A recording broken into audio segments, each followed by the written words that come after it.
Vamos pensar na palavra burocracia, mas não como sinônimo de lentidão, e sim como título de um filme épico.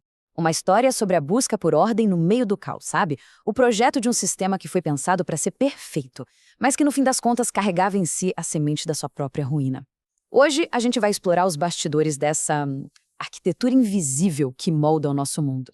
Quando a gente ouve essa palavra, a imagem que vem na cabeça raramente é boa, né? A gente pensa logo em pilhas de papel, carimbos, esperas infinitas. Mas será que a história toda é só isso mesmo?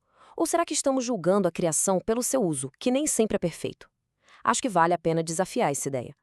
Não dá pra negar. A burocracia virou a vilã preferida quando o assunto é ineficiência. Mas olha, como em toda grande história, todo vilão tem uma origem. E para entender de verdade a burocracia, a gente precisa voltar no tempo e entender o problema que ela foi criada para resolver.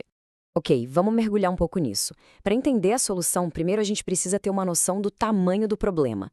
Lá no comecinho do século XX, o mundo da administração estava numa verdadeira encruzilhada, procurando desesperadamente um rumo. De um lado, você tinha teorias que enxergavam as pessoas quase como engrenagens de uma máquina gigante. Do outro, umas abordagens que eram consideradas idealistas demais, quase ingênuas na forma como viam o trabalho. Nenhuma delas parecia dar conta da complexidade que não parava de crescer nas novas organizações. Faltava alguma coisa, faltava uma peça-chave. O desafio era gigantesco. Empresas e governos estavam crescendo num ritmo nunca visto. Era preciso criar um sistema, uma espécie de planta baixa universal, que conseguisse organizar qualquer tipo de instituição, otimizar os processos e um ponto super importante, criar uma barreira contra o favoritismo e a corrupção, que eram a regra na época. E é exatamente nesse cenário que entra o sociólogo alemão Max Weber. E é importante a gente entender uma coisa. Ele não estava tentando criar mais formulários, de jeito nenhum. Ele estava projetando uma máquina social quase perfeita, um modelo idealizado para trazer lógica e justiça para os problemas daquele tempo. E essa aqui é a planta baixa dessa grande construção. Cada um desses pilares não foi pensado para atrasar a vida de ninguém, mas sim para garantir precisão, justiça e eficiência. É um sistema onde as regras são claras para todo mundo, a comunicação é formal para não ter mal-entendido e o trabalho é dividido com uma lógica quase cirúrgica. Agora, olha que fascinante isso aqui, o conceito de impessoalidade. O que o Weber defendia era que, para uma organização funcionar de um jeito justo, as decisões não podiam depender de amizade ou do humor do chefe. A relação é com a função, com o cargo, e não com a pessoa que ocupa aquele cargo. Isso foi pensado como um antídoto poderoso contra o nepotismo. E isso leva a gente para outra ideia que foi revolucionária, a meritocracia. Aquele princípio de que as pessoas devem ser escolhidas e promovidas pelo que elas sabem fazer, pela competência delas, e não por quem elas conhecem. É só pensar nos concursos públicos de hoje, nos processos seletivos. A semente de tudo isso está aqui. O ponto central é que Weber estava tentando projetar o sistema mais justo que se podia imaginar. Certo, mas para essa máquina toda funcionar, ela precisa de um motor, de uma fonte de energia. E para Weber, essa energia é a autoridade, ou, usando o termo técnico dele, a dominação. Mas calma, não se assuste com a palavra, ela tem um significado bem específico aqui. A lógica do Weber é a seguinte: poder, basicamente, é a chance de impor a sua vontade. Mas quando as pessoas que obedecem a esse poder acham que ele é justo, que ele é legítimo, aí ele se transforma em autoridade. Percebe? Não é uma questão de força, mas de consentimento. E olhando para a história, ele percebeu que as sociedades criaram 3 grandes jeitos de tornar essa autoridade legítima. E cada um desses jeitos molda um tipo diferente de organização social e também um tipo diferente de obediência. E essa imagem mostra de um jeito brilhante qual é a engrenagem central da burocracia.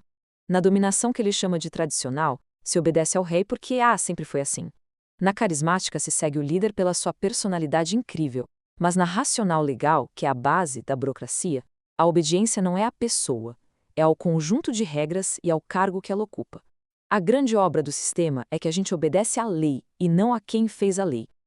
Então, a gente tem um projeto ideal, uma máquina social movida pela razão e pela lei, desenhada para ter o máximo de eficiência e de justiça. O que poderia dar errado? Bom, a resposta, como tantas vezes na história, está no fator humano e na rigidez do próprio sistema. É muito importante não esquecer disso. Na prancheta do Weber, a burocracia era uma espécie de utopia da racionalidade. Um mundo onde as tarefas são claras, as decisões são lógicas e os mais competentes são promovidos. Um mundo sem achismos, sem privilégios. E é aqui que a nossa história dá uma grande virada. A beleza da teoria bate de frente com a complexidade e a bagunça do mundo real. O ideal encontra prático. As disfunções não são bem erros no projeto, são mais como consequências não planejadas, sabe? Tipo uma sombra que a própria luz projeta. São as qualidades da burocracia levadas a um extremo doentio. A busca por precisão vira uma rigidez que paralisa. A necessidade de regras vira um apego cego a elas. E essa imagem aqui revela o coração do problema. Para cada característica positiva que o Weber idealizou, a realidade mostrou uma disfunção correspondente. A legalidade vira o excesso de papelada. A impessoalidade vira desumanização. A hierarquia, que era para organizar, acaba criando lentidão. E essas são as consequências que todo mundo já sentiu na pele. A papelada que não acaba nunca, a resistência a fazer algo novo porque o procedimento é esse. O foco na regra fica tão grande que o objetivo se perde. As regras que deveriam ser o caminho para chegar a um lugar acabam virando o destino final. Diante de tudo isso fica a pergunta: a burocracia é um projeto que fracassou? A gente deveria simplesmente jogar fora esse modelo que já tem mais de um século? A resposta talvez seja um pouco mais complexa. O modelo do Weber foi pensado para um mundo estável, previsível, como um relógio de precisão. O problema aparece quando a gente tenta usar esse mesmo relógio para medir a velocidade caótica da internet. O erro talvez não esteja na ferramenta, mas na nossa teimosia em aplicar ela em qualquer situação, esquecendo que organizações são feitas de pessoas, não de engrenagens. E essa é a questão que continua no ar até hoje. O problema está na arquitetura ou no jeito que a gente mora nessa construção? A verdadeira lição dessa saga da burocracia talvez seja sobre equilíbrio. Equilíbrio entre ordem e flexibilidade, entre o sistema e o ser humano. A planta baixa foi dada. Como e o que a gente constrói a partir dela? Bom, essa é a nossa história.